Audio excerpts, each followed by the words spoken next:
My name is Kimberly, and I am coming to everybody from the traditional territory of the Arapaho, the Cheyenne, and the Ute nations, and also called Colorado, Golden, Colorado, the greater Denver area. I live on top of a small mountain called Lookout Mountain, and I live up here on a 1-acre ranch with my 3 horses and my partner and an abundance of wildlife and birds and species that I collaborate with in my work. So that's a little bit my brief intro about me. Rewilding is kind of a hot word these days. If you Google the word rewilding, you're going to get many things that come up. Probably for about the past 10 years, it's been an influential word out there. When I first saw the word, I was very excited, and it just felt in my bones that it reflected the kind of work that I was doing that I wanted to do. Rewilding is, the word itself means to return to the wild, and is often thought of in 2 different processes, I guess, or 2 different levels. One being the ecological level, and one being the individual and the community level. And just to briefly describe those, the ecological level of rewilding entails restoration projects, essentially, that are being done all over the world. So restoration projects could include, for example, actually here in Colorado, there is a Proposition 114 passed in 2019 to reintroduce wolves to the western slope here in Colorado. So that would be considered an ecological rewilding project. Some other ecological projects may include building wildlife corridors between fragmented habitats.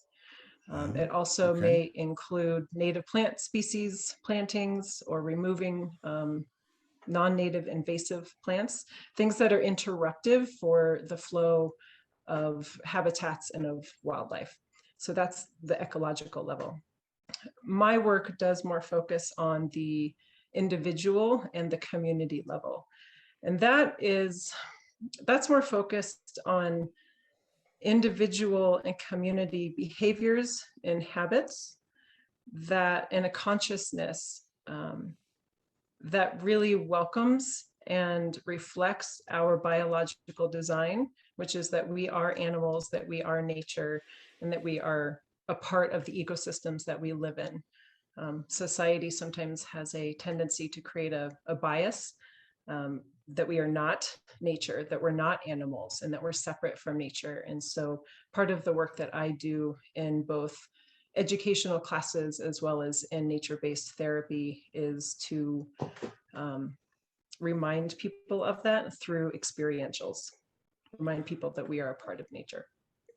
Give me an example of an experiential session where I would get in touch with or awaken my wild side. Sure. It's actually quite simple and sometimes very countercultural. So, and it might depend on whether I'm teaching a class in my nature education courses or my nature connection, or if I'm doing a therapy session outdoors with somebody. But something that I would do equally in both of those is simply just to get people to take their shoes off and to walk in a natural landscape without their shoes on, and to walk in a very slow, thoughtful, aware way, with their awareness awakened in a multidimensional way. Slowing down is very countercultural. Not having our feet wrapped in thick things that disconnect us from the earth is rarely done these days. And so that's just one simple example that would be woven into my work with people. And I've got many of those. We had a show early on in our salon series with Marielle Hemingway, and she talked to us about, it was grounded.com or grounding.com. And it was this idea of being barefoot and connect to the ground, and to kind of avoid cement, avoid asphalt, avoid shoes, and had there was we posted a lot about it. There was quite a philosophy about that. I'm gonna guess that if you were to take us on a walk, through your neighborhood there, that we probably couldn't go 100 yards without you pointing out the things that, because we're so goal oriented, I want to get, and you're like, hold it there, cowboy. Look at the tree and look at this and look at that. Am I wrong, or is that exactly what would happen? Absolutely correct. And we wouldn't need 100 yards. I mean, I could use 100 inches. I can do a lot in a small area of space. But I mean, really, I'm blessed to live in such a rich ecosystem with a lot of diversity, but I can do this in urban and suburban areas as well, because nature is everywhere. And a part of the rewilding process on an individual level is shifting our perception and shifting what we see and how we see it.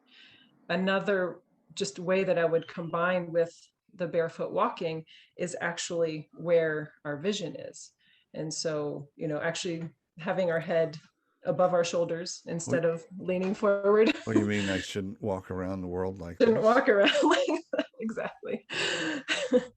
And opening our peripheral vision, opening all of our senses up, kind of massaging the landscape around us, being able to take all of that in, is helping to build that relationship. And frankly, it's also incredibly health producing for us. And also in the end, after a period of time of working with people, whether that be a couple sessions or whether that be a couple of years, natural stewardship comes out of that process for these people. And so I'm building toward some ecological participation and awareness. So let me see if I got that right. Is the fact that I'm out paying attention to nature, I'm lit my radar to pay attention to things that are green and animals and things like that. Even if I walking in the streets of New York, there's lots of parks. I can stop for a minute and savor the park. To your point, that just that intentional awareness is going to awaken a probably a propensity to be more environmentally aware. That did I get that right? You bet. Well, because what it's doing is it's building relationship. Oh, okay. On the front end of that, what you were saying, I call it building search images. So when we're pointing out different species, whether that be different animal species, different plant species, even different kinds of rocks and minerals, when we're looking at those with a moment of intention, then you see them again and you realize, Oh, now I recognize you in your specific pattern.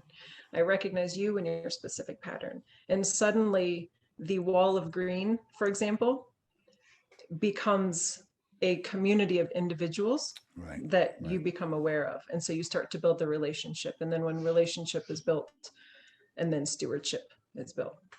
We have a walk down to the beach, and there's this one property that's probably 8 or 9 parcels. I mean, it's very large. It's where Ty Warner lives, and it is a nature preserve, but it's bounded.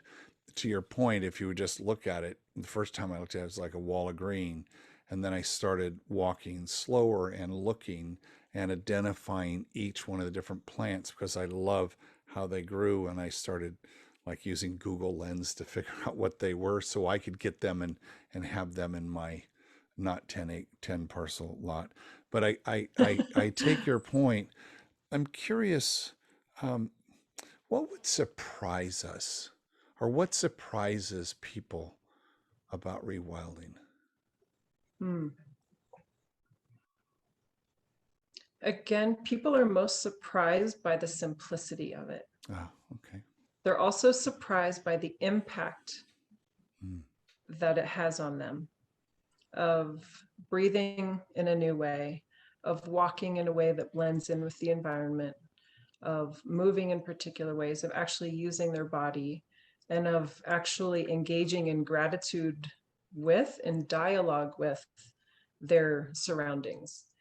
And I just want to say here that I actually don't do this in any kind of woo-woo way. It's actually quite grounded. And once people step into it, they're just like, oh, I feel better. And I'm actually in relationship to these beings that I've been looking at for years, but I had no idea who they were. I didn't know what their function was in the ecosystem. I didn't know that they had medicinal and edible value. And so the impact on them is very surprising for them in the simplicity of it. We study the, kind of the whole life, like the whole life challenge. How do I, what are all the pieces I need to take care of? But to make it very simple, to your point, it's fitness, Yeah. it's wellness, and it's nutrition. So if I get my food straight and I get my walking or however I want to do my fitness, the wellness part gets, I think it gets short shrift, and people think it's just, well, if I meditate, then I have it, but there's so much more to it. And I think, to your point, it's kind of stripping away all of this stuff and getting back to the rewild, to the wild part of us. If that, am I still keeping up? Yes. I remind people, and I'm very informed by our historical human ecology, which has been in relationship with the planet for millions of years in one level, but as far as our Homo sapien line for 300,000 years, our technological industrial way of living is such a small fragment of our Homo sapien history. I consider it to be an experiment at this point. But we evolved in a biological, elemental, sensual world with thousands of species. And biology does not change as quickly as our lifestyles and as technology changes. So we are still biological beings that require contact with nature, as well as safe, authentic, attuned human connection.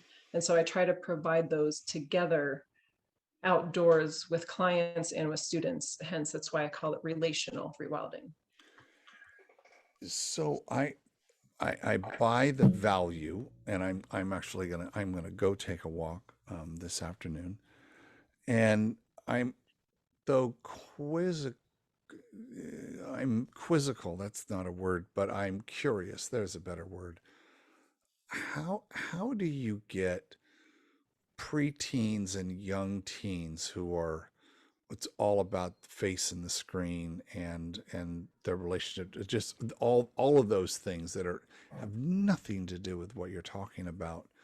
it is it that if you get them when they're like fourth or fifth graders, this is going to become something that's seminal in their development and will stick with them through their whole life? That's my hope. um, and I also remember, again, coming back to our human ecology, we're designed for this. I'm not trying to convince people of something that is not us. Mm. So it doesn't actually take long once we kind of go over a little bit of a hump, and this is for adults or preteens or kids. Once there's a little bit of the hump of the separation from the screens or from being indoors and what's maybe considered to some to be safer, then people actually fall right into it, and it actually becomes an organic process. As far as working with the teens and the preteens, most of the people, that age group that come to see me, are coming for ecotherapy. And what's that? So ecotherapy or nature-based therapy, I use those terms interchangeably, is an emerging aspect in the psychology field that is, I guess, influenced or backed by research that contact, just like I'm saying, that contact and exposure to nature is beneficial to our well-being, to our mental health, to our physical health, to our relational health. And then it can actually not just alleviate, but prevent relational and mental health concerns.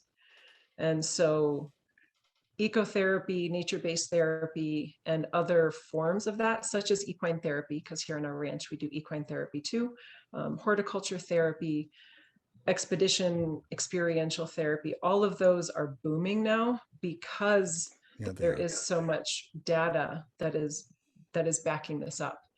And it is saying what I think all of us already know instinctually and intuitionally, which is that nature is good for us. But I also take it one step further in that I agree that nature is good for us, clearly, but divorcement from nature is actually harmful to us. And that's the part of stepping back into at least some lifestyle behaviors that reflect our animal nature, which means movement outdoors, which means healthy unprocessed food, which means contact with nature and with other species. And so my work, I mean, I work, of course, with their presenting issues and their presenting concerns, but I do that through the avenue and the collaboration of nature, which is kind of like cherry on the top, I guess, of conventional psychotherapy. I think anybody would be extremely fortunate to get to take a walk with you in the woods. I'm thrilled you're paying attention to this. Yeah, I am too.